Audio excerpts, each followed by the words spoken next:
So just take a few moments as folks arrive.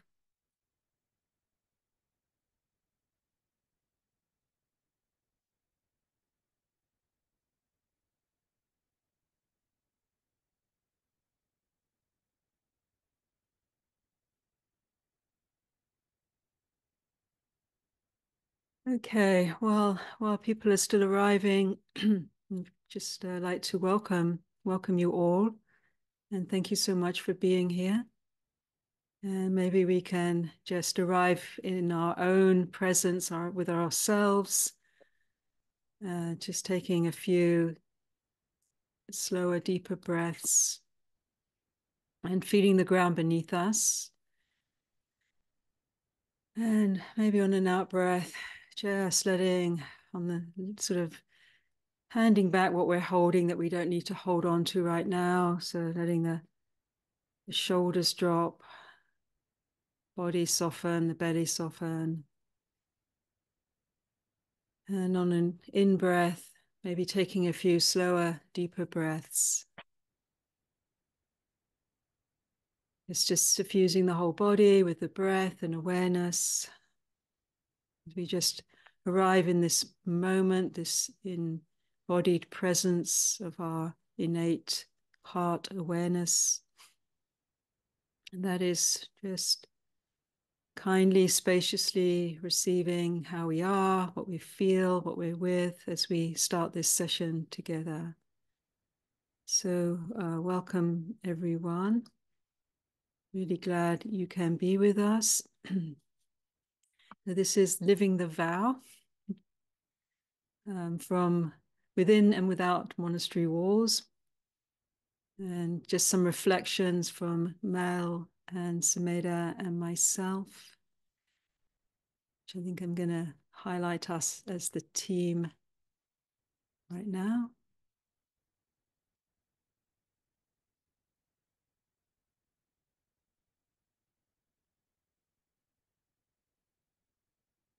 So here we are. And we're going to begin with a little chanting. I don't think you have to get your chanting books. It will just be the invocation of the honoring the Buddha, of the refuges. And then I'll screen share the universal reflections on universal well-being.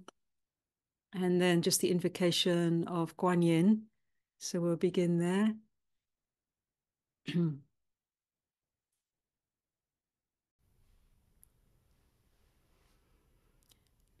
Namo tassa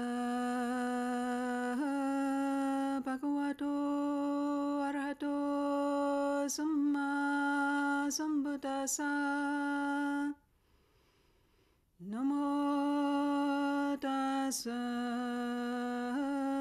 bhagavato arahato samma sambuddhassa. Namo tassa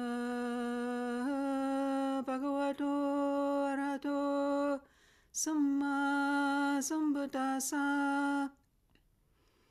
Buddhaṃ saranang gacchāmi, Dhammaṃ saranang gacchāmi, Sanghaṃ saranang gacchāmi, Dadiyampi Buddhaṃ saranang gacchāmi, Dadiyampi Dhammaṃ saranang gacchāmi, Dadiyampi Sanghaṃ saranang gacchāmi, Dadiyampi Buddhaṃ saranang gacchāmi, Dadiyampi Dhammaṃ saranang gacchāmi, Dadiyampi Sanghaṃ saranang gacchāmi.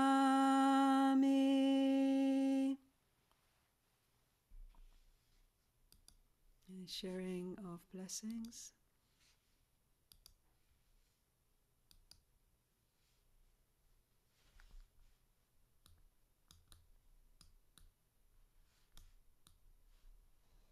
Over to you, Sumedha. Thank you. So people should be able to see it on screen.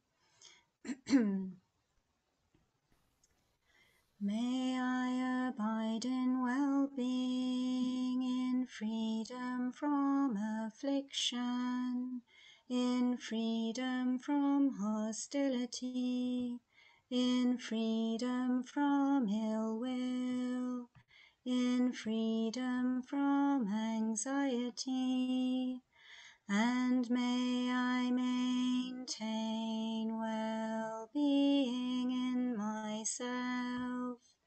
May everyone abide in well-being, in freedom from hostility, in freedom from ill will, in freedom from anxiety, and may they maintain well-being in themselves. May all beings be released from all suffering, and may they not be parted from the good fortune they have attained. When they act upon intention, all beings are the owners of their action and inherit its results. Their future is born from such action, companion to such action, and its results will be their home.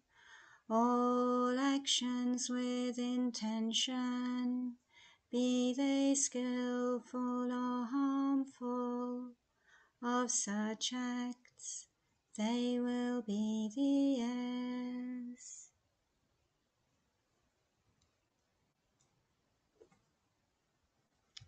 Now,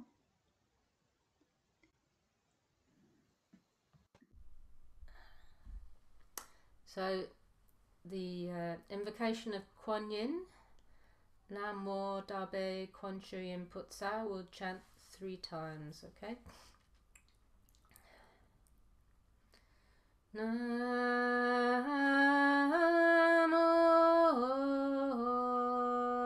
Dabe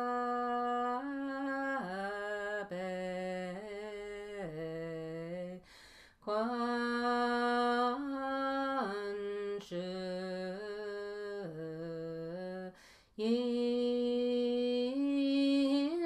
Putsa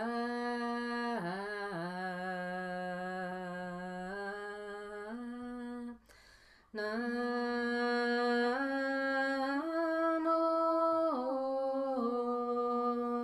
Dabe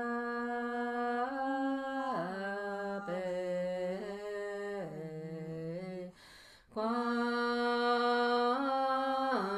Shu Yin Putsa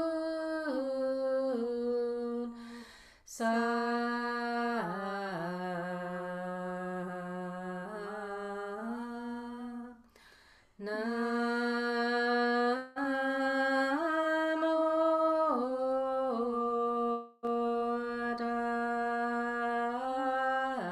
Dabe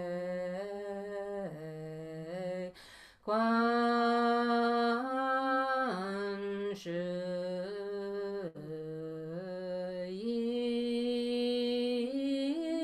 Yin Putsa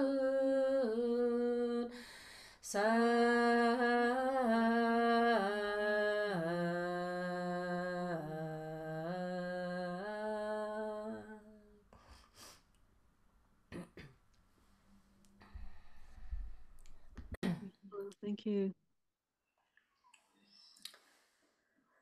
Okay, so again, welcome for those still arriving. We're going to begin our session by handing over to Mel to guide us in a meditation. Thank you, Thanissara. So let's sit in a way that we feel balanced, relaxed, at ease, just checking into any areas you feel tension, just trying to ease into the tensions of the day, just try to relax a bit and just arrive more fully in the moment. And we'll take we'll just count 4 breaths in and out and just make them a little bit deeper down into the belly. So just quietly do that.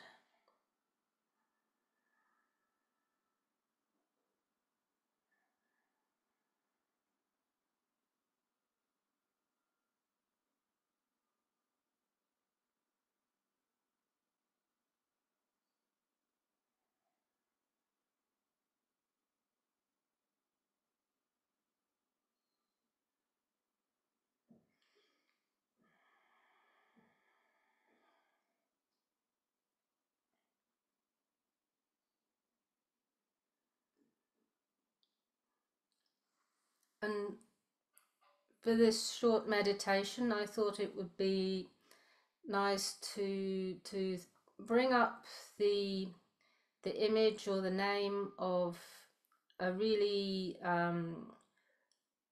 dear, profound Dharma teacher that has influenced the course of your life, of your practice.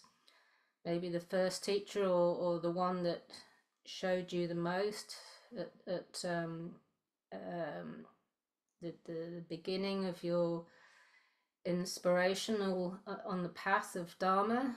So if you can locate what that spark was, who that was, and try to go into the feeling of what you were understanding for the first time from that source of teaching, and just stay with that for a bit.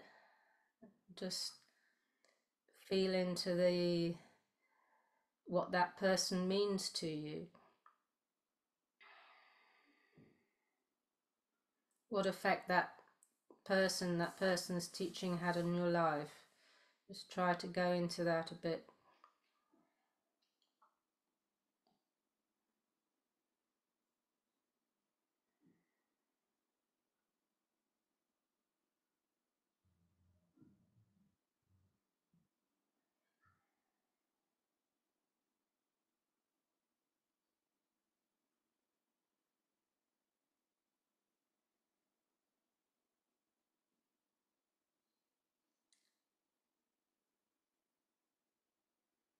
Try to get a sense of what it was you were starting to understand from what you were receiving at that time.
And now in your mind's eye, try to imagine that that person is now in front of you and that you can say something to them, just a short sentence, what it would be, what you could say to that person.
Now just return to the breath, sense of being embodied in the room now, the present moment.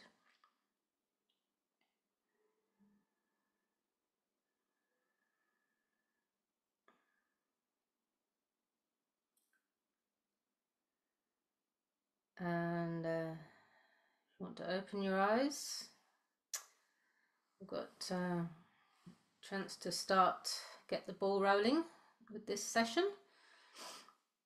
So I'll hand it back over to you, Thanissara. Thank you, Mel. You're welcome. So,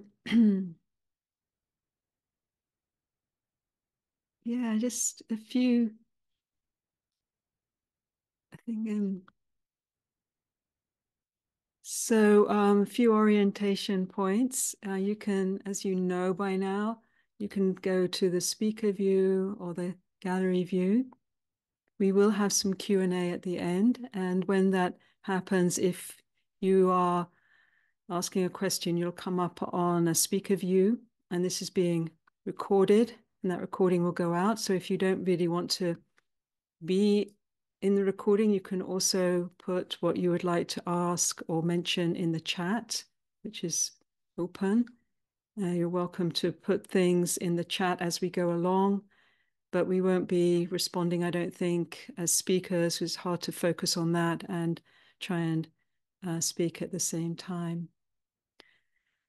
So yeah, so welcome everyone. It's quite a big showing today for this session, and I imagine that in part it's because we all perhaps have a monastic within us, and perhaps monastics have a layperson within them.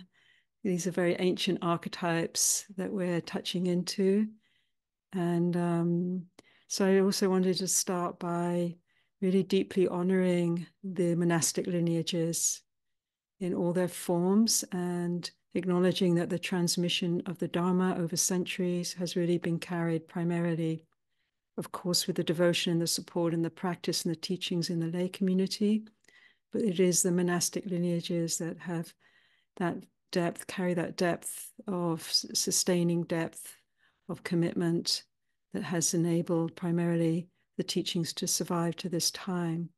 So I really want to acknowledge that and honor that. And also for each of us, myself, Mel, and Sumedha, entering the monastic life, we entered it, the span we were talking yesterday, preparing for this session, the span was of our experience goes from 1979, which feels like an eon ago, and I feel very aged saying that, to 2010. So it's about 30 years that our experience of being nuns, but we were also nuns in this first generation transmission of this profound lineage. And particularly, this is the lineage of the forest school of Thailand, which has a particular ethos to it, quite warrior-like ethos, very discipline focused in the Vinaya training, the attention to the guidelines and the rules, but also profoundly rooted in a meditative and contemplative process. Very simple, not overly scholastic at all. So, and we were people that were part of this translation of a profound lineage and culture it was contained within into the West. And Ajahn Chah's first monastery was founded at Chithurst in the UK, which is in Hampshire in the south of England, which is where we all spent many years, which is where I took my first 2 ordinations. So I just have a few reflections to start the ball rolling. And I realize, it's a long time since I left monastic life. It must be a good 30 years. But I have to say, it's all still very vivid and takes up a lot of real estate in my being still energetically. And then when we talked for 2 hours yesterday, Mel and Sumedha and I, just around the themes, and it really brought back the profundity and the complexity and the emotional flavors that went in so profoundly into our learning and our life within the monastery. So I realized this morning that still, and we were just saying before we started, that really has a resonance, and I'm still with that and can feel the slight wobble effect of entering that territory, because for me, and I think for each of us, the shaping, because we were all very young when we went in, so we were very receptive, if you like. We were like, I felt myself as an empty vessel in many ways to really have this transmission of that lineage. So it's very deeply woven into our energetic bodies and into my energetic body. And I have no doubt that the work that I've done since, which has been quite challenging, that Thanissara and I have done, we wouldn't have had the sustaining power to do it in very complex territories, difficult territories, sometimes very unsafe territories that we lived and worked in, you know, teaching around the world, spending many decades in working in South Africa, and then on many different front lines, without that deep embodied empowerment that came from being within that frame and in that lifestyle. However, it also leaves some places of wounds and places that still are integrating and healing up, and so it's a profound impact. So I think, and it wasn't only a profound impact to leave the monastery and to integrate and to try and figure out what was that all about, what do we do with it, but it was also an extremely profound moment to enter the monastery. They're very different worlds in so many ways. The bridge between both worlds is the same practice, really. The container and the focuses and the shaping of the practice field is different in many different ways, but at the center and at the core, the practice, in whatever circumstance we find ourselves, once we understand that application of the practice continues regardless of time, place, and circumstance. And that, for me, I'll just touch on to that a little briefly as in my sharing, is really thanks for me to the transmission of Ajahn Chah and Ajahn Mun before him, of this, if you like, right view of how to apply the medicine of the practice to this mind here and now, and to know where that intersects with the contemplation of the Dharma. And, you know, once we understand that, it becomes less dependent on time and place and circumstance, although time and place and circumstance have their power. For me, when I entered the monastery, it was a radical shift. I had been in Thailand. I had gone to see Ajahn Chah, and he had advised me, actually he told me to be a nun. It wasn't advice, it was like, go be a nun. So I went to stay with in the nuns community. There was a Western nun there, only one, the first one at that time. That was probably about 1978, so it's quite a long time ago. And I actually realized I needed to come back and at least, I mean, I was 22 at the time, at least say something to my mum and dad. So wondering what I was up to. And I also had a boyfriend that was wanting to get married at that point. So I knew that that was going to come to an end. So by the time I got back to the UK, they had started Chithurst Monastery. And so I went to visit and then stayed for 12 years. But to go from the life I'd been in at a time in the culture in England when no one really understood what monastic or Buddhism was really at all, you know, to shaving your head and putting on a robe that looked like a sheet to the people probably in the village and in the local towns, and to live off alms. All of it was to commit to this really demanding schedule, you know, getting up at 4 a.m, going till late at night, one every week, every moon day, sitting up through the night, having in the early days just one meal before noon. Later on, there's a little kind of gruel, rice gruel introduced. It really was a very highly disciplined, focused, in those days, demanding lifestyle. And, you know, living with people I wouldn't have chosen to live with. We weren't necessarily easy companions. So living in a community where really to be in that space wasn't about the comfort zone, but it was really about a dedication to practice together. So there was a real kind of purity of intent. There was an idealism. There was an incredibly sharp focus.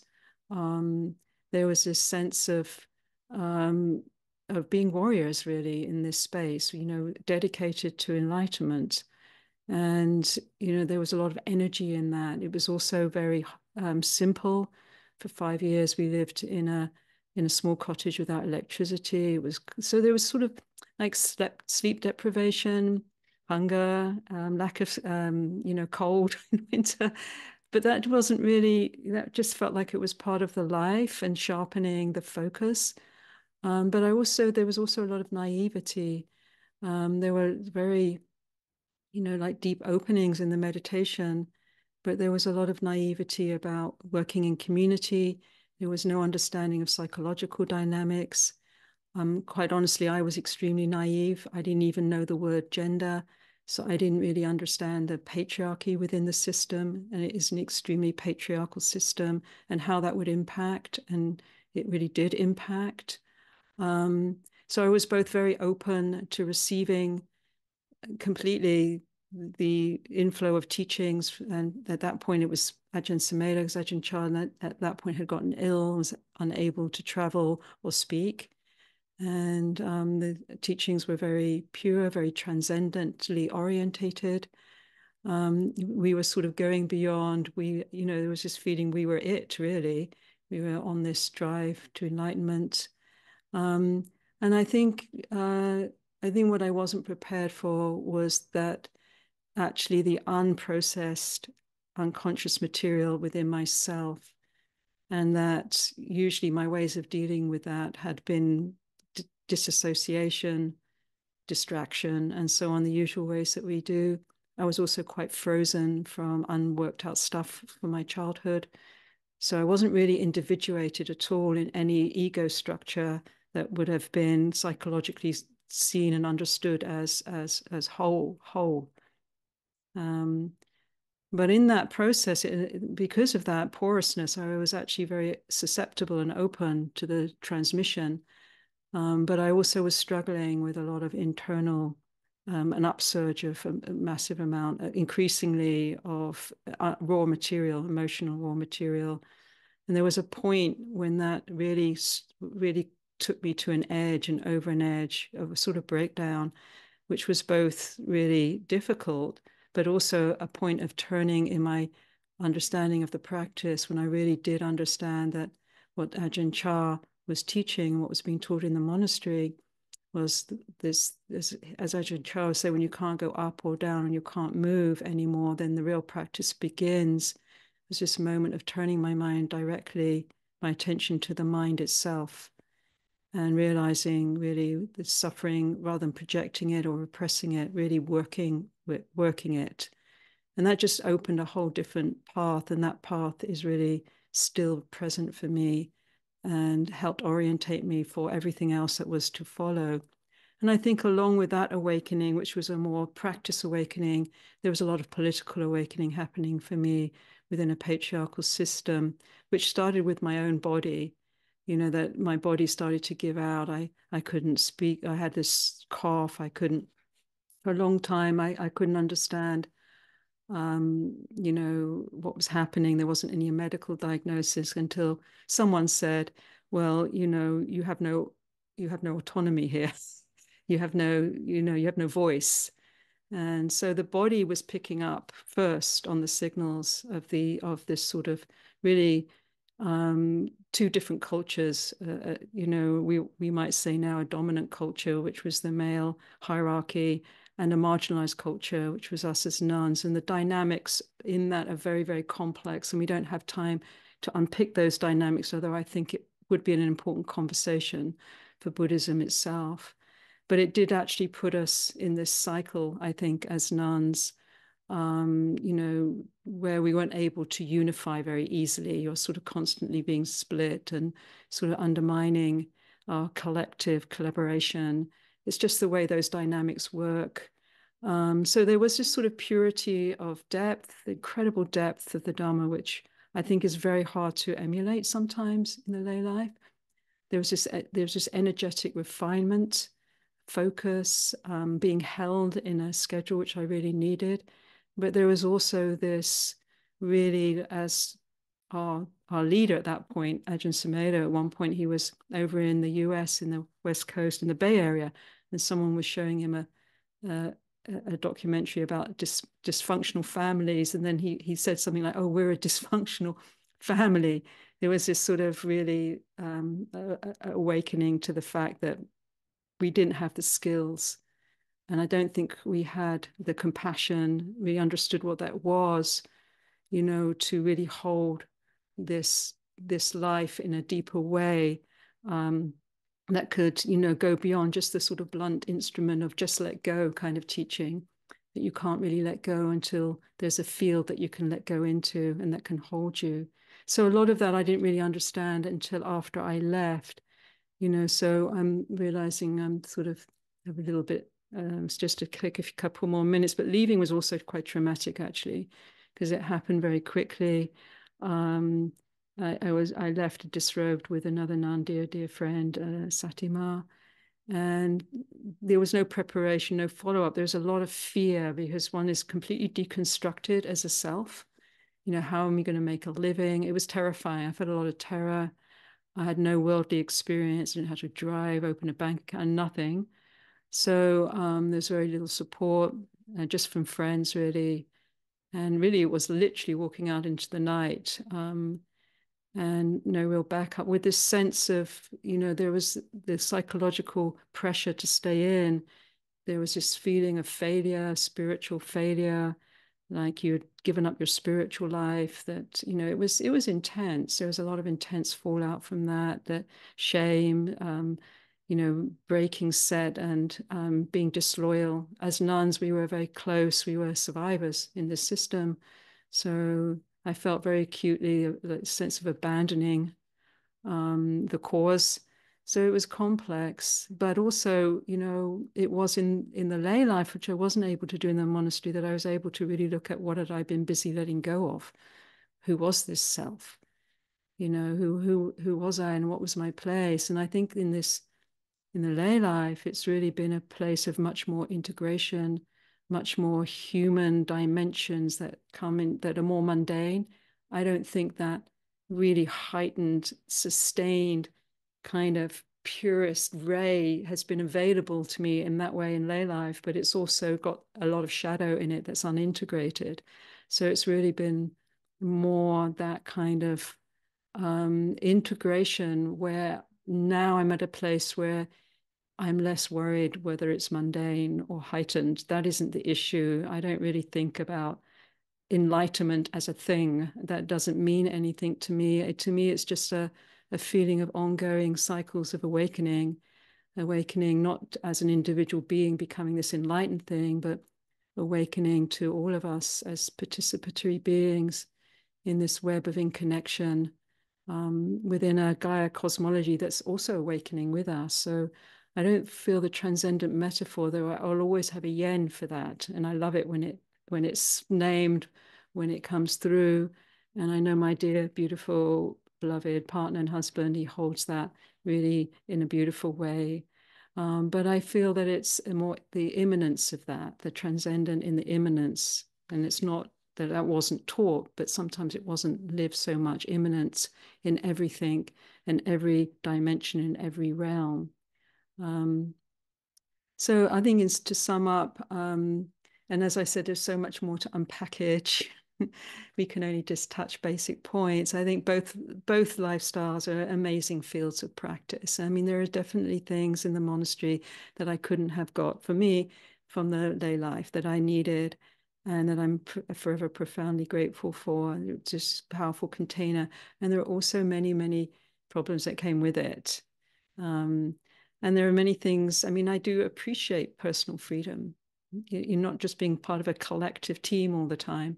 I've appreciated having that choice in the lay life, and to be able to integrate, not only work with one model of expression of awakening, but able to integrate many and to be able to bring that into a more activist life, you know, for these times. So, and I think at the core, to really just highlight that within both lives, for me, the practice is the same. And I have to also express gratitude to Ajahn Sumedha, because he spent many, many years teaching us that the core of this practice is really to understand and deeply unpackage the Four Noble Truths. And beyond that, the Paticca Samuppada. And I think the arising links of co-arising of suffering and the ending of suffering. And I think once we have a sense of that technology, of that model, and that frame, then the teaching, the practice, the awakening is happening regardless of time and place and circumstance. So those are a few of my reflections. And actually, I think we're good in our time frame. As I say, we could go on. Mel and I, we were like talking for hours. We could have gone on all day, and with Sumedha as well. So Sumedha, handing over to you. Thank you so much for being here as well. Thank you. Yeah, so hi everyone. I'm Sumedha, and I was at the other end. So I went to Amaravati and Chithurst monasteries, and also Aloka Vihara in America at between 1998 and 2010. So I disrobed in 2010. And when I hear like Thanissara and Mel talking, and also I think of some of the other like earlier nuns, I feel a huge amount of gratitude actually, because by the time I came along, there was a more established nuns community. So like essentially, actually I met Thanissara when I first went there, because I first went to Amaravati when I was 15. And I read some of Ajahn Chah's teachings at that time, and this part of the teaching of like that there is a part of our being, that there is an awareness that is like beyond our personality, can start to see our personality, can see where we're grasping, can see where we're causing harm. At that point, that teaching really, really spoke to me, and it's what eventually drew me back. So I went away and studied comparative religion, and I was really trying to practice. So I was fascinated by like how we create meaning and what is here in our being underneath, you know, kind of habits, and I could feel myself getting formed up by like different fears and different forces of myself. And I was like, and what else is there? And this teaching of Ajahn Chah really spoke to me in that. And Amaravati by that time existed, and there was already a nuns community. So I also came in young and pretty naive, and I was like, oh great, there's a nuns community, not realizing what a rarity what a rarity it was, or the complexity of the system. But with this, I really resonate with what Thanissara said, with this incredible sense of openness towards the teachings. And it was really like, it was incredibly transformative for me. So I feel like such a deep gratitude to the nuns community, to Ajahn Sumedha, to Ajahn Chah, for holding this teaching, which for me it was like it was a bit like falling in love or something. Like I was like, I really need to be here. And so it wasn't hard at all to enter the monastery, apart from for my fears. It was difficult to go through the fears of not being good enough and etc. But it wasn't hard at all to enter the monastery. And what happened there was a sense of like devotion to the listening heart, I would say. It was so sometimes where like I'd been trying to practice outside the monastery, but it was like I'm trying to practice. I'm like trying to find the structures, I'm trying to find the support. And when I actually moved there, I resonated with the teachings, and they were very readily available. And so, and this sense of like it is possible to awaken. So so that for me was a very different thread from what I'd found in like teachings outside or the different groups I've gone to. And it really evoked this love in me, I would say, and also like a lot of determination. So there was like this coming together of like what was a very tight form, a very tight structure. So still, you know, the things of getting up at 4 a.m.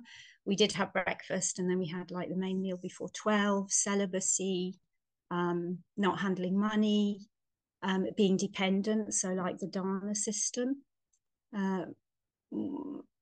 So all of that was true, and what it did for me was it held me, it felt like it held me in a place where I could actually open to a field of generosity, and that my own being was part of that, and that in that the willingness to feel into fear or to feel into different harmful habits was possible. So this thing that Thanissara said also of, for me, the coming together of the discipline and the freedom of the teachings actually was this encouragement to, when it gets difficult, stay there and understand what's happening. So a lot of development of patience, a lot of development of kindness, a lot of having to let go, like with the all-night sittings and things, like, you know, going through all the mind states, like, oh, I don't want to be here, why am I doing this? And like eventually something in you has to give, you know, but it can give into a sense of presence, a sense of like there's a consciousness, there's an awareness here. So that for me was like really profound and really powerful. And by the time I came along, there was some more psychological understanding in pockets. So we, as a nuns community, we did psychological work together. We had some holding. We had people coming in to help us understand some of the dynamics that were happening between us. And even at the time I was there, you know, I went to a therapist for some of the time as a complement to the practice that was happening. And so by the time I came along, it feels like there'd been probably a softening and maybe an opening to the recognition that sometimes different modalities are really helpful to support practice. And it wasn't a given, but sometimes it happened. And so I felt really grateful for that. And then as I suppose as my own journey progressed, and I did feel very cared for in the community as well, but as my own journey progressed and also my eyes opened, I became more aware also of like, it's a very human institution, the monastery. So it was a very patriarchal structure. Of course, there are power dynamics that are happening. And it felt like, for me, that was definitely part of my leaving, but not, how to say it? It's like, for me, it doesn't negate the power of the teaching, but it's more like, actually, we've got to really humbly practice with this and be really willing to see into the corners where we don't want to look. And where are we holding, like, you know, where are our blind spots, really, and that nobody else can do that work for us. So, you know, there was something also of a lot of idealism, as Thanissara mentioned, in the monastery. But for myself, it became really important not to put teachers on pedestals, to try and receive what feels really important in the teachings, but like to feel it in one's own being, like in one's own vehicle. Where does this resonate as true? How does it want to unfold? And that in itself, at some level, felt like a gift. So at the end of my time there was a very clear patriarchal movement, which was to remind the nuns that our place was subordinate in all areas. So like in teaching and administration, in you know, that the monks could decide who could enter our community, but not vice versa. So it was a pretty thorough reminder, which was, it felt devastating on a spiritual level. How could we be learning about awakening and still be capable of doing this to each other? So that raised enough questions for me to want to leave. But it also really, really reminded me that we can't be dependent on any human structure, and that the teaching has to come within ourselves. And that's what came with me, like that deep motivation when I left, and also a recognition that you know, I'm not perfect, and to keep practicing, really. And so what I said at the beginning of like the falling in love with the practice, and the sense of devotion to the listening heart, and the sense of determination, these are things that have definitely continued to nourish and support my practice in what was very disorienting, like to leave. So I also went when I was 24 and left when I was 37, and the world had changed a lot. And as you know, it's like I didn't know how to drive, didn't know how to do this, didn't know how to do that.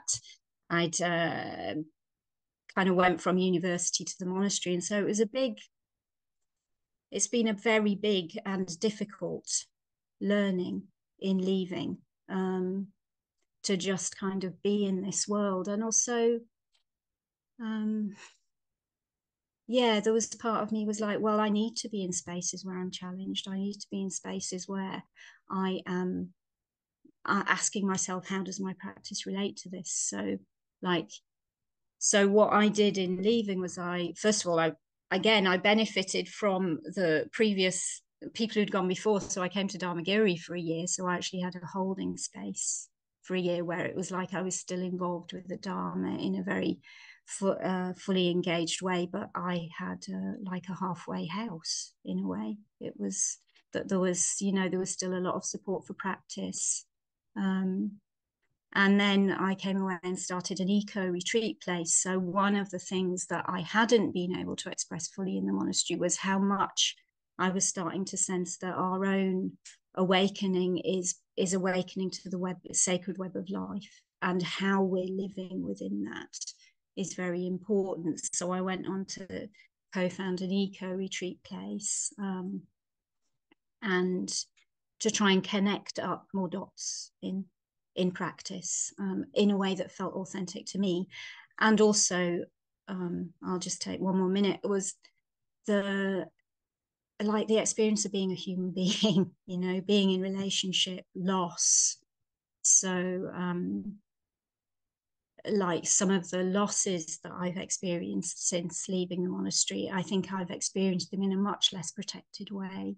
And in that, it's actually opened a sense of like connectedness in life, and our vulnerability, which is like for me it's like a very sacred place in practice also to come into.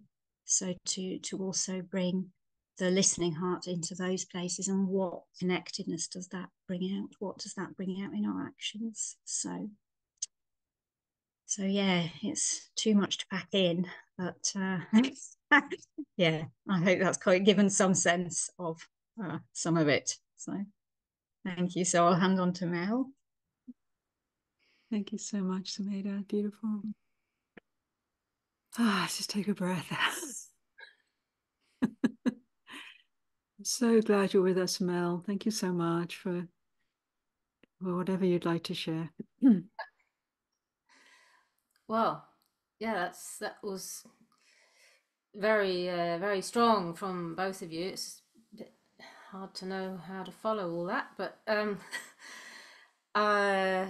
yes, I joined the monastery when I was 22, straight from university. That was in 1983, and left in 1993. I think I'd been there 10 or 11 years. So yes, it was a very formative time for me as well.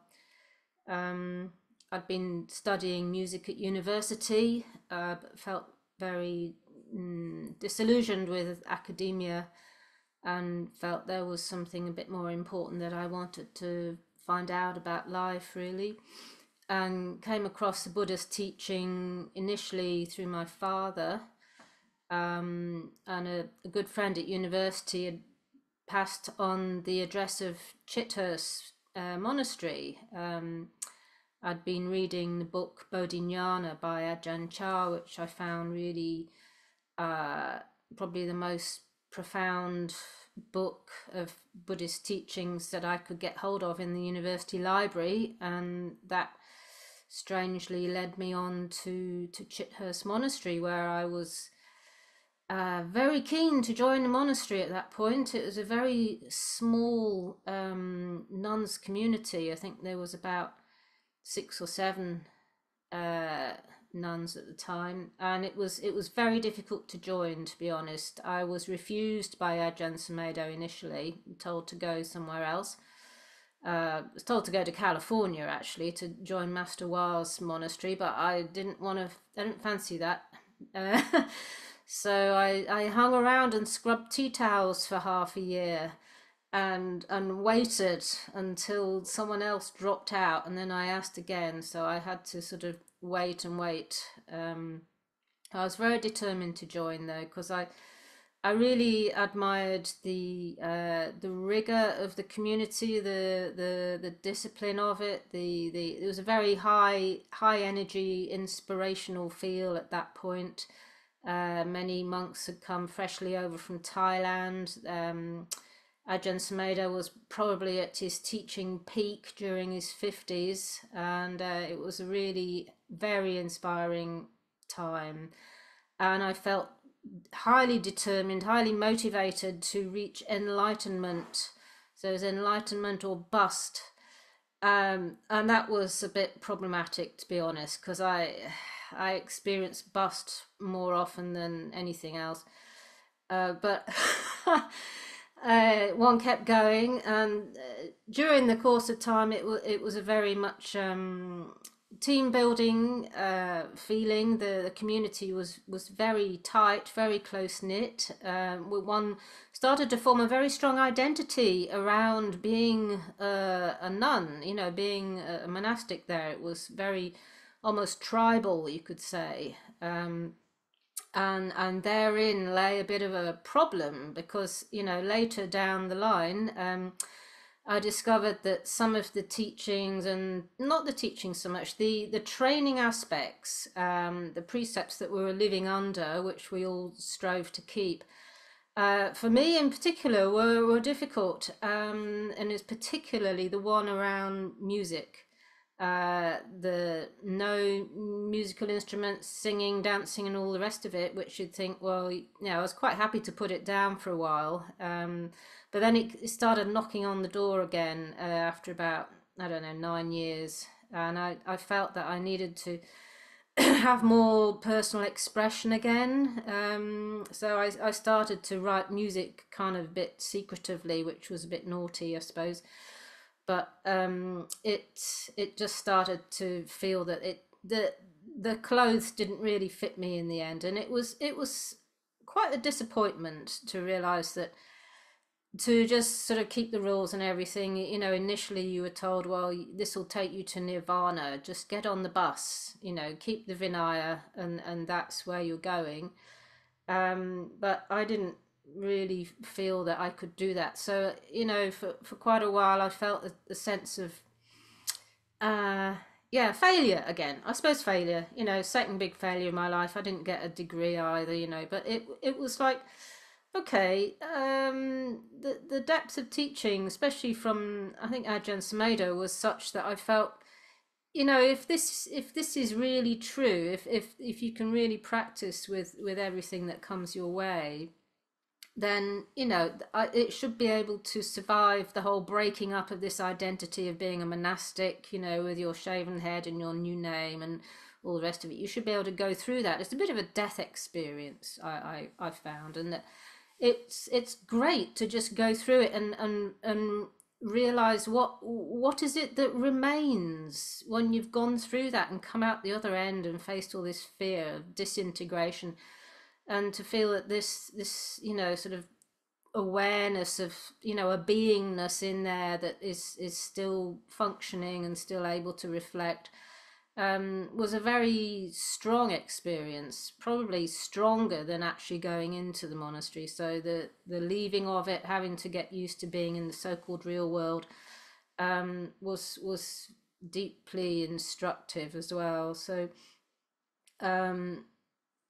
so really, I don't know what I'm trying to say here. Really, I suppose what's continued with me is a sense that I want to keep practicing until I, shuffle off this mortal coil.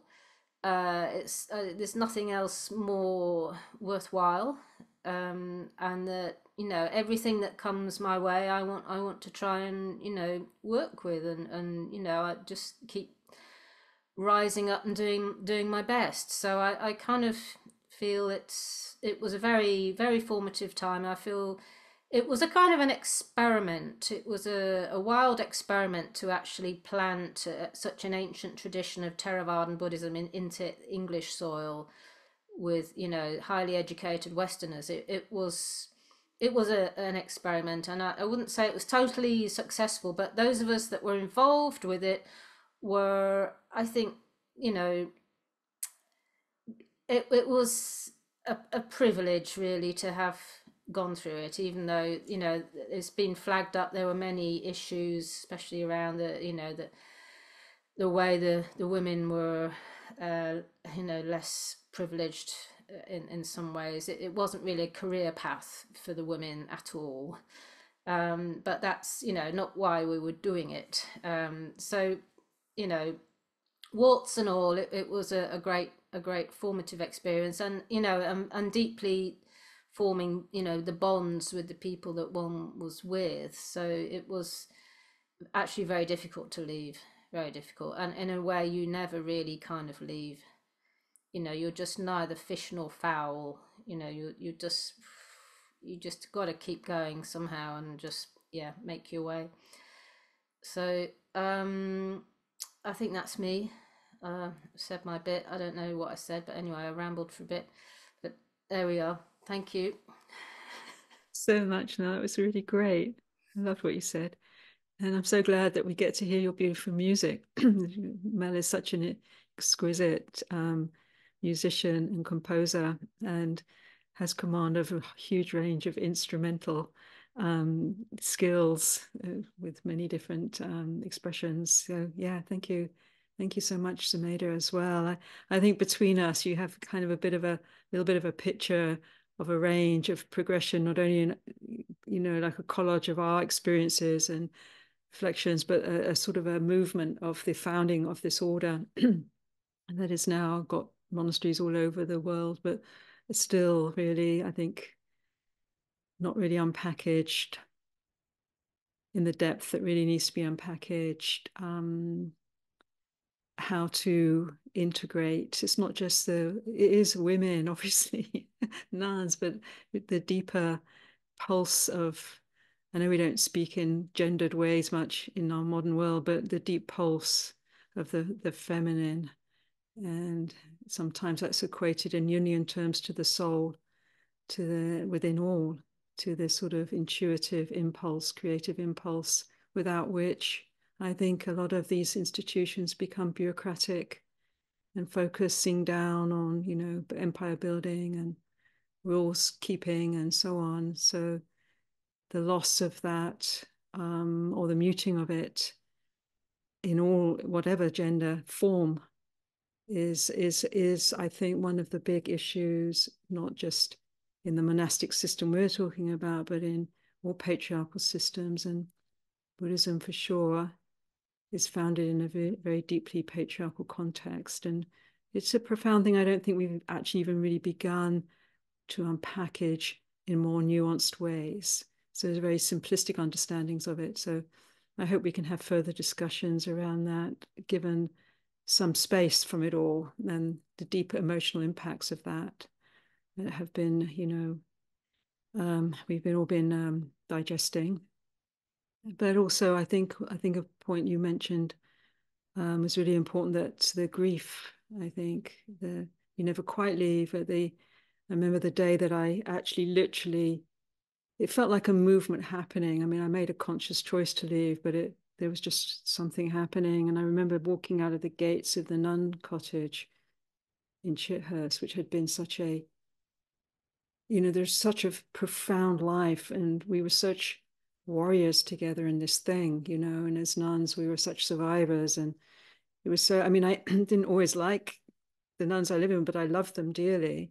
We loved each other. But so, and I remember just literally as I was walking out in going up to disrobe for the last time in that form with that robe on, I literally felt like the devas were crying. I literally had this moment, like I could just feel. And actually, on that day, the kuti I'd been living in the forest burnt down. So it was definitely, it was definitely like the elements were all piling in and the subtle around. So it was definitely, and as I'm sitting here and listening to it all, I can feel how much the heart still feels tenderized around this whole dynamic. But yeah, I'd love to let's just open it up for anything you would like to. We have about 20 minutes or so before we close out. Anything you would like to ask about or share or respond to, and anything any of us have said. And again, just to remind you, this is recorded and it will go on our YouTube channel. So if you'd rather not be kind of recorded visually, but if you do speak, it'd be nice to maybe see your picture. Then you can also pop something in the chat. So from Karen, thank you from the bottom of my heart to each of you for your practice, your courage, your sharing of your unfolding story as a monastic and its ways of both informing you and freeing you. Indeed, the Dharma medicine continues to do its work on both you and those you touch. I also appreciated your attention to the psyche and addressing the dual path of Dharma, psyche, as a path of unfolding liberation with deep bows. Psyche, I think, meaning also the psychological, the therapeutic. I can just say a word about that, and then obviously we'll share the questions. But I think there was also one of the things I wanted to mention with this deconstruction of self and the porousness that was both challenging because you became a portal of flooding of the unconscious, not only your own personal, but the collective.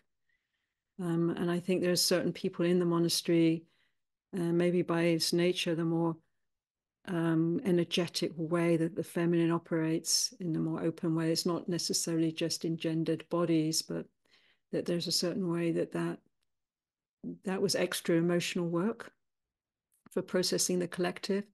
And often if that work was expressing emotion, there was often this sort of, well, you're just kind of a weak in the era I was in. So there was this sort of subtle marginalization of that. So, but there was also, I think because of the openness, in my experience, a heightened psychic awareness, an intuitive awareness, which is natural to all of us, but is dulled in lay life and people don't trust it.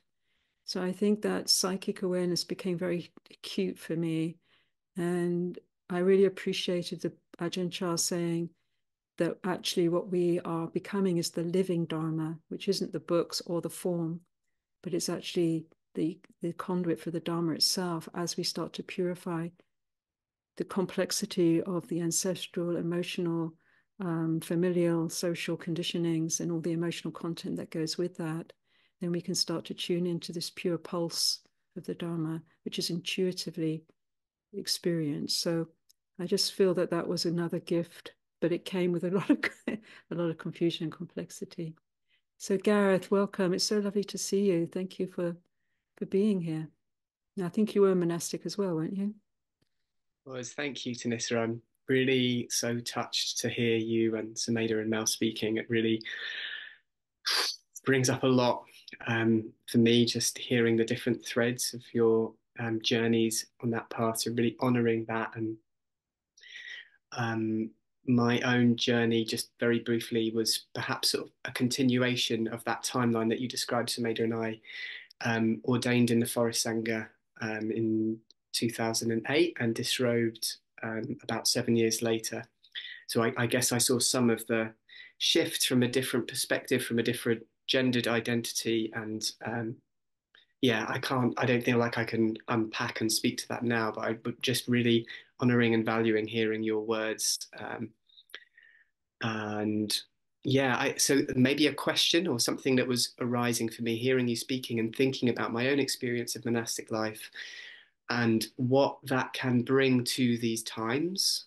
You know, and I think you spoke to this, Thanissara, in terms of that purity of focus and that the refinement of the energetic dedication. And are there elements of monastic life that the three of you feel we can translate into new forms or different ways of being in the world, given the limitations of the traditional Buddhist sanghas, perhaps? And yeah, I guess the question is, what might the essence of the monastic life be that we can translate into our lives in the lay world? That's a great question. Thank you so much, Gareth. I don't know, Mel or Sumedha, you have any pitch in? Yeah, that's a good question. I think I've sort of thought about what are helpful elements of the monastic life that you can, you know, still bring into lay life, and I think, you know, regular practice, meditation practice routine is something I try to keep to. So, you know, morning session before breakfast, and then a evening session, about 45 minutes. And I don't tend to watch television too much or sort of go out, you know, to entertainments very much. But, you know, and I tend to have the main meal of the day at lunchtime as well, so that you're not eating a lot in the evening, getting a sort of a sleepy mindset. So I think you can sort of keep going with a sort of a strong eye on the practice, but within lay life it's just hard because you kind of don't really feel that you're part of the team. You know, you don't rub shoulders with people in the pub so much. You know, it's hard to feel that you belong in the usual way. But if you're willing to sort of put up with that feeling of being a little bit different, I think it's good to take it out into so-called normal life, you know, because monastic life, you can start to feel that you're a bit special, you know, a bit better than everyone else. In fact, you know, a bit more refined, or maybe you know you're keeping your precepts better. You know what, it's, you know, it's quite good just to sort of be with the rough and tumble of normal life. But you know, to sort of bring out with you what are the things that help to keep your sort of sense of alertness, mindfulness, keep your precepts going. Even, you know, what are those things that help that? You know, I think we're all a bit different. Probably there's no, you know, one particular way of doing it, but I've thought about that a lot, you know, and it's helped me to get through the sort of grief and disappointment of not being able to continue to live in the monastery, to take, you know, the best of it in a way, and to keep going forwards. And there's many more, you know, opportunities for learning through the experience of just normal life that weren't available in the monastery, that actually helped personally, because I felt that it was too narrow in a way, the experiences that were open to one in the monastery. Ultimately, for me anyway, I felt I learnt more after having left. So that's what I'd like to say. Yeah, brilliant. Thanks, Mel. Sumedha, any thoughts on that? It's a big subject. Yeah, big subject. I mean, for me, yeah, thank you, Mel. All of that. And I can really resonate with the thing of like, well, neither fish nor fowl. You know, it's kind of like, it seems like kind of live in this strange existence where your heart is really wanting. For me, my heart still wants to connect with that depth, and that feels very important. So I make time for that. I give energy to it, you know. And this question of, I know in the outline of this session, it said, you know, is it better to live a renunciate life? It's like, well, actually, for me, living in the monastery, it didn't feel that renunciate because I loved it. I really loved it. But there's a question of, like, where do I want to continue to put my energy? So that helps me to make time for practice. It helps me to give myself reminders, you know, I have my altar. But the key thing for me is like, how can I bring my heart to a place where it's stable and steady enough to receive what is happening in myself and in the field, you know, of the world, and like, where can there be enough space to receive that, and to start to tease out what is harmful, what I want to let go of. And that after leaving the monastery has you know, it really does take me into realms of like, well, how do we care for this planet? How do we care for each other? So more, I mean, I wouldn't say I'm a full-blown activist, but more activism. But that being the nub of it, like, how do I support myself to keep coming into that place where the heart feels steady enough and supple enough to be able to meet what is arising and to tease out what we want to nourish and what we want to let go of, you know? So, yeah. Thank you both so much. Just a thought that comes to mind, less maybe about the monastic structure, but of Ajahn Chah's way he turned up and showed up. I always felt he was someone that didn't really need to please people and or didn't work in that way. And I felt there was a particular liberation and power that he had, like a superpower, that he was, regardless of who was before him, he would be aiming to be authentic and truthful to the Dharma. And so he was often quite challenging. And I think that piece has gotten muted in the modern Dharma scene, which means when we're meeting this time, when we need clear voices to speak out for, you know, morally, which is what one of the expressions that the Buddha offered as a right action, right speech, that has often become quite confused and diluted by the concern of, like, you know, we don't want to upset anyone anywhere and ever. And it's not, and that's a good premise for sure. So how one does it, but I really do feel that superpower of being authentic to what's true. You know, and that's a difficult word in these times, what's true, what's not true, but you know, the true, the principle of the Dharma. So there's something about that that's liberating too for everyone, the naming of things, you know, authentically. There's quite a lot of questions in there's about gender and patriarchy. Yeah, we started off, you know, in my era, we were in the kitchen a lot. I didn't mind that. I actually like cooking. In fact, sometimes I'd rather be a retreat cook than a Dharma teacher. I like it, but we're way beyond that. There's a lot of movement in how, you know, what the nuns are doing now in running their own monasteries as bhikkhunis and so on. But you know, we started with that model. If that was a lot the model that was in Asia. I think we talked a little bit about some of the daily practice. I think with the patriarchal pain, I think it was just very acute. Everything in a monastery is a bit like being seen under a microscope. It's more diffuse to see those structures and how they operate in their day life. They're certainly there, but they was acute and sharply defined. So it was a good way of really seeing into how that operated and the impacts, which I'm still unpackaging actually. Thanks to Mel for your meditation. The containers. Let me just go. We can go to that in a minute. That's a really helpful question. A little bit already responded to about the containers we can hold in everyday life, but I think there's more to say about that. But Suzanne.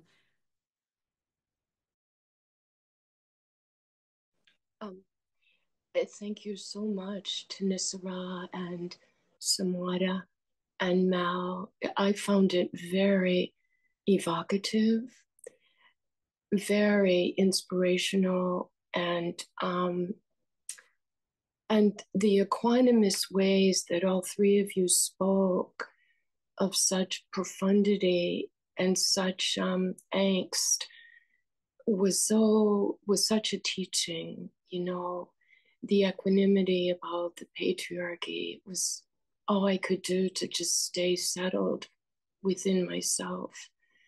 But I also wanted to say, when people enter religious communities at such tender ages, and then there's this big conflab about no self, it doesn't make any sense.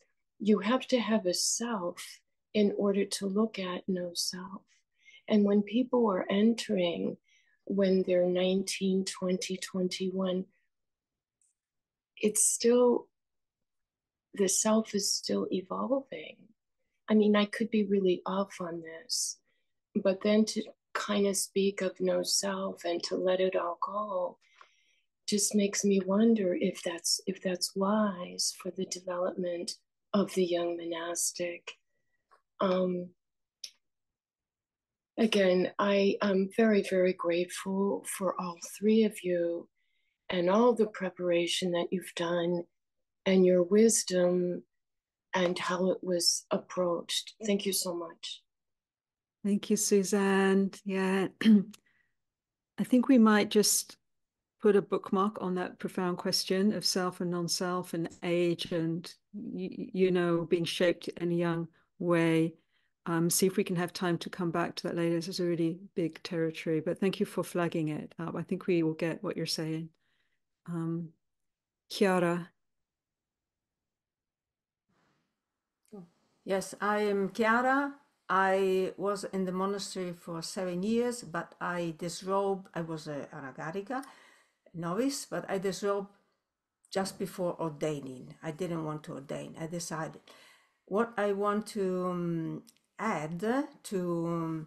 I totally agree with Melanie and Sumedha and Thanissara about the question what can support in the practice in daily life. Just adding a very simple thing that I met Melanie, and our agreement was very clearly to support each other in the spiritual practice, what is called spiritual friendship, because this is a thing that is very present in the monastery. I mean, of course, there are nuns and monks that I didn't come well with, but some that I really, there was support. There were the teaching, there was the schedule, there was the monastics, and this is what it's a bit missing in lay life, of course. It's not a money.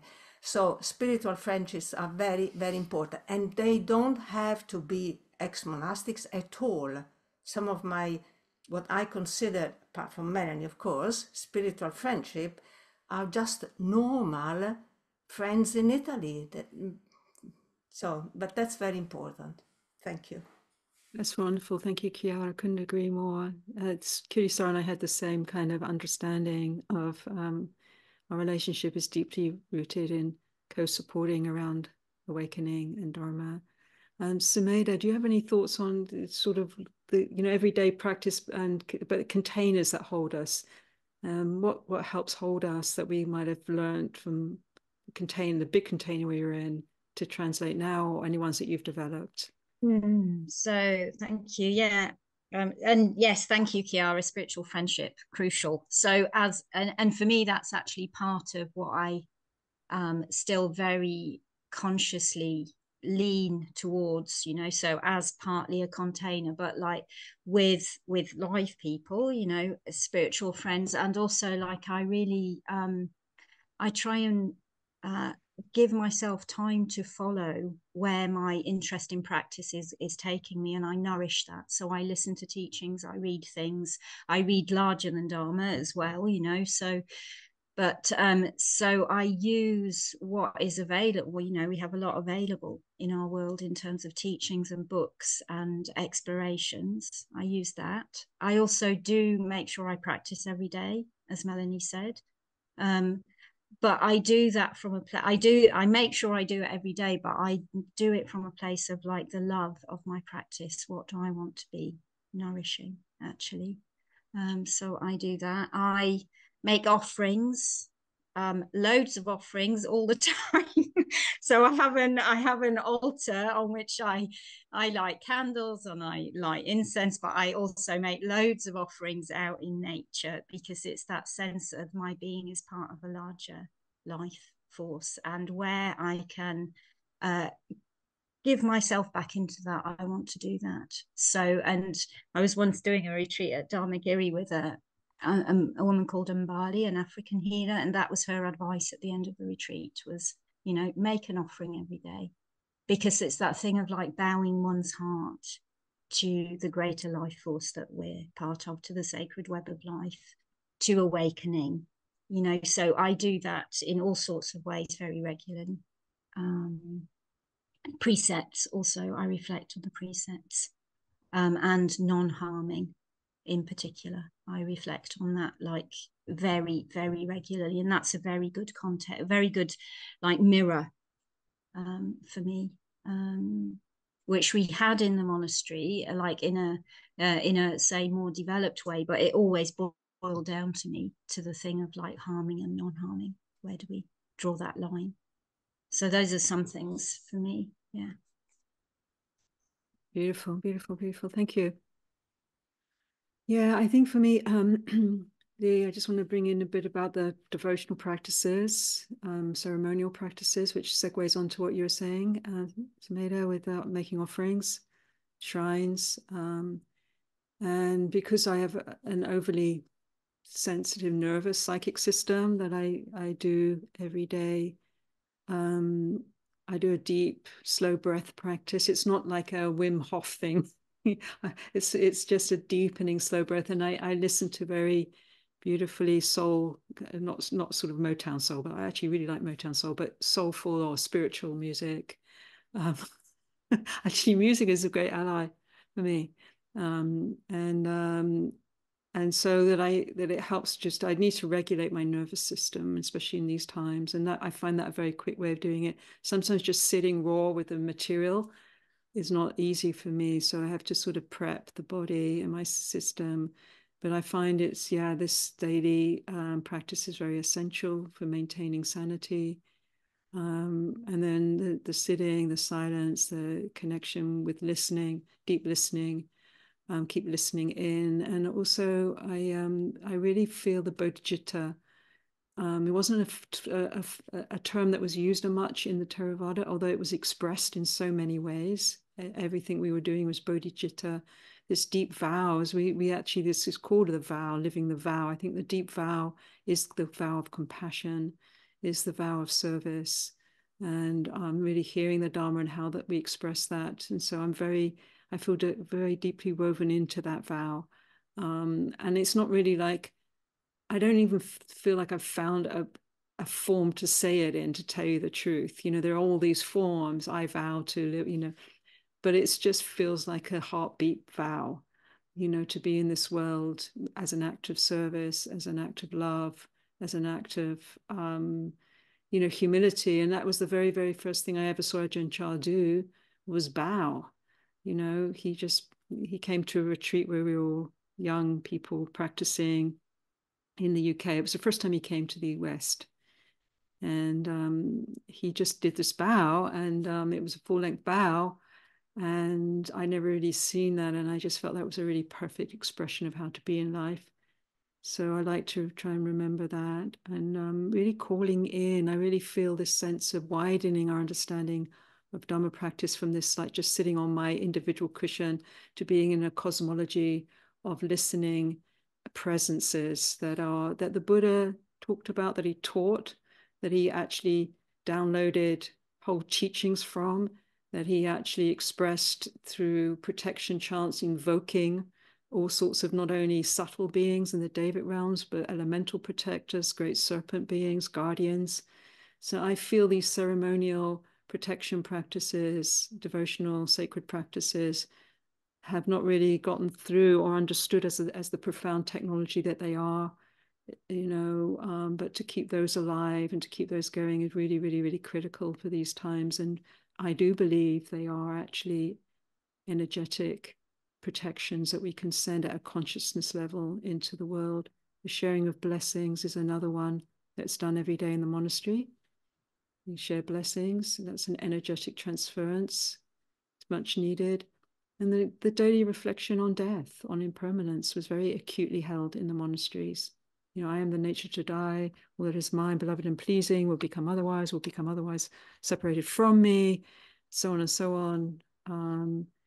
To keep that near, as Ajahn Chah says. So there's so many frames to integrate into this life, and then hopefully bringing the more humane, the depth of the soul, of the feminine, to allow that to irrigate into the monastic forms, the knowledge of the psycho-spiritual that comes a lot from the Western understanding of the unconscious.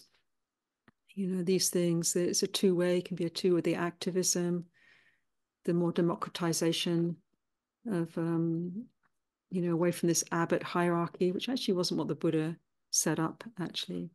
It was more a sort of collaborative consensus way of communicating. So I think there's some invigoration that can happen in both ways of communicating between these forms, lay life, monastic, and they were meant to inform each other. That's how it was set up. So I don't know, those feel like my last words. Have you got any last words, Mel? And then Sumedha. Yeah, just a little bit actually. The question around the not self and being very young in the monastic life, I just got a little reflection I wanted to say about that. My initial grasp of the teaching from Ajahn Chah was to reflect on the three characteristics of anicca, impermanence, dukkha, unsatisfactoriness, and not self. And that's what I found the probably the most direct way of reflecting on what I was experiencing. And I think what was most immediate, certainly being very young in the monastery, was the dukkha, the unsatisfactoriness, the pain, the suffering. That was what was really biting at that point. So a lot of the practice was just around how do we approach that, what do we do with this pain, and for me it actually involved starting to learn the mantras. The Kuan Yin practice was very helpful initially. So I think this reflection on anatta, not self, especially if you've had psychological trainings or analytical trainings, it can get a bit kind of abstract about have you got a self to lose kind of thing and all that. I kind of felt that it wasn't really an issue. That the main place that one was putting one's attention was, where's the pain, what's really bothering you, and I think that was the way into those three reflections. And I think maybe down the line you might start to understand a little bit about anatta, but certainly I don't think it's a way in necessarily. I think certainly initially the Four Noble Truths was the doorway in, and I think that was good enough. Yeah, so I'd like to offer that. Thanks. Thank you so much. Yeah, there's a lot to say on that, but thank you for succinctly putting that in the context you did. It was just so great. Sumedha. Yeah, also, just to say thank you. I found that really helpful as well, and that there was for me, by the time I arrived there, it wasn't kind of banging on about non-self, but actually what you said, Thanissara, about the intuitive, it's like Ajahn Sumedha's teaching was intuitive awareness, and that we have a wisdom that we can intuit. And there was something about well, what am I cultivating? We're a process, what do I want to form up, or what do I want to help to form up, and what do I want to help to let go of, that has been very instrumental for me, even though it's got its pitfalls as well, so but also that understanding that came through in what you were saying, Thanissara, that we are part of a larger universe, and that there are all sorts of supports we can tune into. So like in terms of chanting, in terms of devotional practice, in terms of, for me, a recognition of the elements, that we're made of the same elements as this earth, which is a huge resource actually, in terms of recognizing both our vulnerability, our impermanence, and our connectedness, and being able to act from that. So they're really profound, really profound tools to delve into, that can be very grounding at the same time as you're loosening up the sense of kind of, I am this bit of it only, kind of thing. So so I think that's just what I wanted to add. And I don't know, shall I mention the class, Thanissara, that's coming up? Before you do, but yes, I put it in the chat, and I'd love you to say something. A couple of things. I'm really glad that when I first met Ajahn Chah, which was even 2 years earlier before I ordained, that he didn't process me through how I turned up, as a young, kind of girlish looking person. And he didn't dilute anything. He just went straight for the jugular, actually, and continued to do so. I felt it was a great honor. And he actually challenged me directly as well, which was very embarrassing. But I felt it was a great honor to have been met at that level. And I felt I knew I needed that. I needed to be met spiritually, not as the package I came in, you know, at that moment. And that's what he did. He didn't go, oh, I better moderate this. And I think there are issues, of course there are, around, you know, the impacts of that. But I also noticed that, Norman, that you're sitting here with us and you have a long, long experience. And I just wanted to ask you if you have anything you would like to offer. Well, thank you. I think you somehow put me a bit on the spot. Yes. No, I sit here and I just feel very touched, both touched seeing the four of you and listening to you. And as I sit here and listen, is like, Gareth, you raised a deep question. You know, what is the essence we take away from that long journey?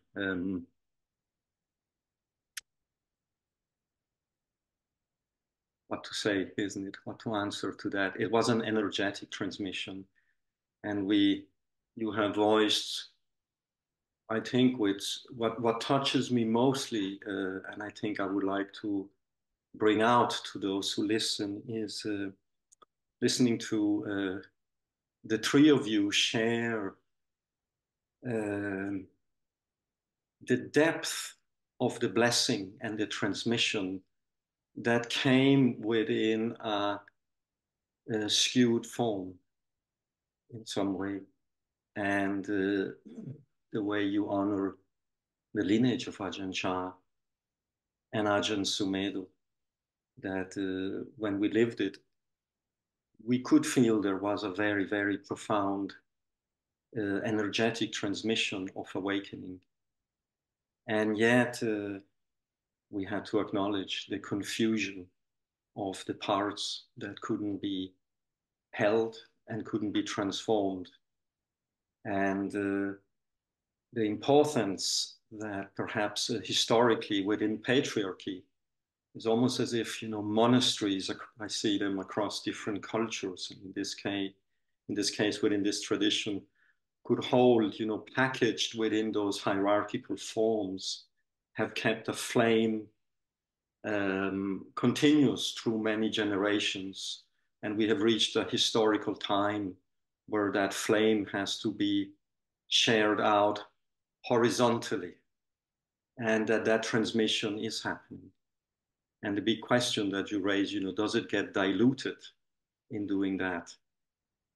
I don't think that's such a relevant question. I think Sumedha held it very well to say, to always look within ourselves with our conscience at our own integrity. And like all of you, I have certainly learned that the practice is continuous, not from a place of should, but from a place of because not only for just for why do we practice? To survive. That could be, you know, the essence of it in these times. That there is, as all containers dissolve, that's my experience, as we personally also unravel.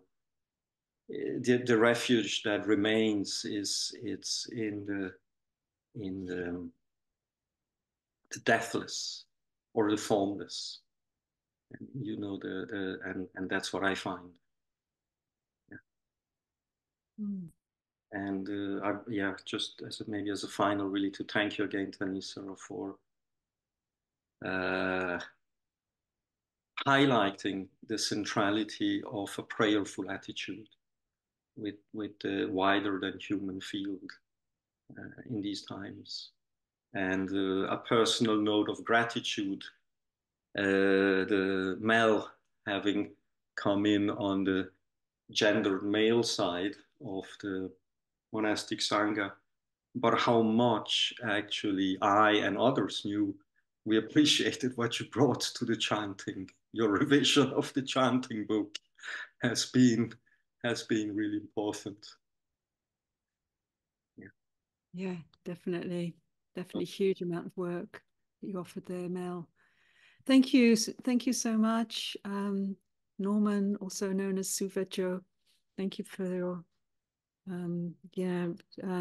insight and overview. And so, dear friends, yes, I'd like to really bring your attention before we do. I know we've gone a little bit over time. As I said at the beginning, this is a long conversation, and hopefully we can have more. I'm just putting in the chat, I know this a few times. I want to really alert you to a class coming up soon on Sacred Mountain Sangha, which is going to be so beautiful with Sumedha, on bringing the sacred essence Norman just mentioned, prayerful essence. Sumedha, why don't you say a bit more rather than me trying to say something about it? Okay, thank you. So I'll be offering, it's a 5-week class, and it's really, touching on this sense of how we can open to the sense of the sacred in our lives. So like for some people are interested in devotional practice, and sometimes it can seem very different and or distant.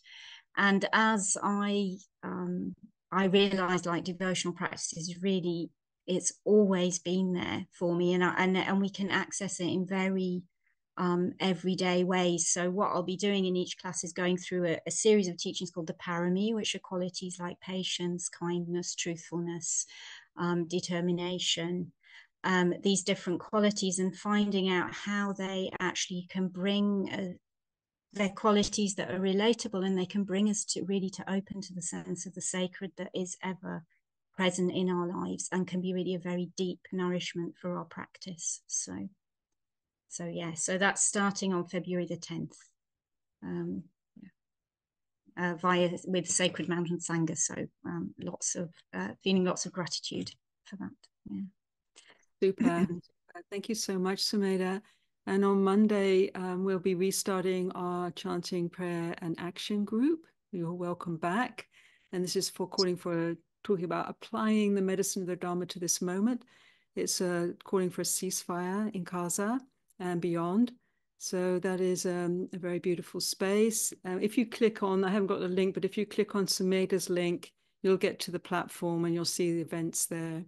So do join us. I think that will go on for a month again, as we do whatever we can to meet this moment informed by the Dharma, to bring the medicine that's needed for going beyond the pathways of violence and destruction.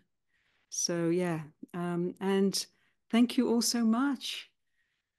Thank you. This has been personally very moving to engage with, and I'm really, Sumedha, Mel, and Chiara, dear heart friends, and Norman as well, actually, dear heart friends. There's something that we were in a tribe, actually, and there's something that's shared in that it's, as our lives unfold, there's a little diamond in the heart from that life that continues to shine. And I think in all of our hearts, that diamond of the Dharma can shine, whatever form we're in. So let's keep keeping that diamond of awareness, of presence, of love.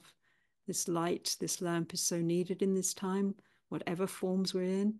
So let's keep that light going. And thank you all so much. Thank you, Michael, for originating this idea. Michael is the executive director of Sacred Mountain Sangha, and he actually just invited us to do this. It was a great move, I think. So yeah, a million thanks, Mel. Million thanks, Sumedha. Much love to you both, and much love to everyone. And see you again soon. Bye now.